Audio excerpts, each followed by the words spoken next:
ಹಳ್ಳಿ ಹೈದನೊಬ್ಬ ಕಡಿಮೆ ಖರ್ಚಲ್ಲಿ ಕೃಷಿ ಚಟುವಟಿಕೆ ಮಾಡೋದಕ್ಕಾಗಿ ಗುಜರಿ ಸಾಮಗ್ರಿಗಳನ್ನ ಬಳಸಿ ಎಡೆಕುಂಟೆ ಯಂತ್ರ ತಯಾರಿಸಿದ್ದಾನೆ. ವಿಜಯನಗರ ಜಿಲ್ಲೆಯ ಹೂವಿನಹಡಗಲಿ ತಾಲೂಕಿನ ಸೋಗಿ ಗ್ರಾಮದ ಯುವಕ ಅಜ್ಜಯ್ಯ ಹಳೇದಾದ ಬೈಕ್ನ ಎಂಜಿನ್ ಬಳಕೆ ಮಾಡಿ ಹೊಸ ಯಂತ್ರ ತಯಾರಿ ಮಾಡಿದ್ದಾನೆ. ತನ್ನ ತಂದೆಯೊಂದಿಗೆ 3 ಎಕರೆ ಹೊಲದಲ್ಲಿ ಕೃಷಿ ಮಾಡಿಕೊಂಡಿರೋ ಯುವಕ ಅಜ್ಜಯ್ಯನಿಗೆ ಟ್ರ್ಯಾಕ್ಟರ್ ಮೂಲಕ ಎಡೆಕುಂಟೆ ಹೊಡೆಯಲು ಹೆಚ್ಚು ಹಣ ನೀಡಬೇಕಾದ ಪೆಟ್ರೋಲ್ ಬಳಕೆ ಮಾಡಿ ಯಂತ್ರ ಓಡಿಸ್ತಿರೋ ಯುವಕ 1 ಲೀಟರ್ ಪೆಟ್ರೋಲ್ಗೆ 1 ಎಕರೆ ಕಳೆ ತೆಗೆಯಬಹುದಾಗಿದೆ ಅಂತಿದ್ದಾರೆ.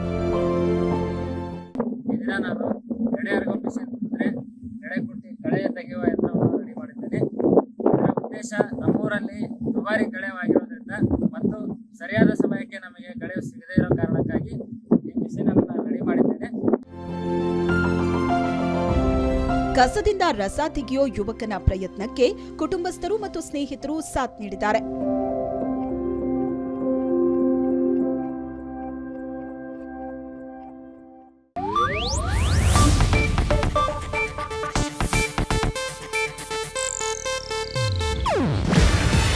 ಇದು ಏಷ್ಯಾನೆಟ್ ನ್ಯೂಸ್ ನೆಟ್ವರ್ಕ್ ಪ್ರಸ್ತುತಿ. ನೀವು ನೋಡ್ತಿದ್ದೀರಾ ಏಷ್ಯಾನೆಟ್ ಸುವರ್ಣ ನ್ಯೂಸ್.